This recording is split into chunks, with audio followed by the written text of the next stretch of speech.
ইন্নামাল মুমিনুনা আল্লাযীনা ইযা যুকিরাল্লাহু ওয়াজিলাত কুলুবুহুম, প্রকৃত মুমিন হচ্ছে ওই ব্যক্তি ইযা যুকিরাল্লাহু ওয়াজিলাত কুলুবুহুম, যখন বান্দার সামনে আল্লাহ তাআলার গুণাগুণ নিয়ে আলোচনা করা হয়, আল্লাহ তাআলার আলোচনা করা হয়, বরত্ব নিয়ে আলোচনা করা হয়, ওই ব্যক্তির অন্তর বিগলিত হয়ে যায়।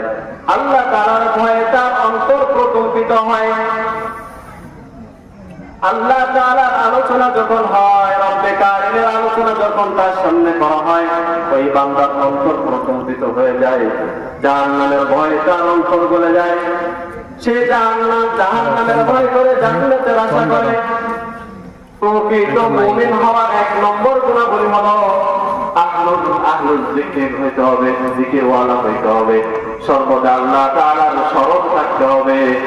যখন আল্লাহ তাআলার কথা দিলের ভিতরে স্মরণ আসবে, তখন ওই ব্যক্তির অন্তর আর জাহান্নামের ভয়ে প্রকম্পিত হতে থাকবে। প্রকৃত মুমিনের এক নম্বর গুণাবলী যিকিরওয়ালা হইতে হবে। সদা সর্বদা আল্লাহ তাআলার স্মরণ দিলের ভিতরে রাখতে হবে।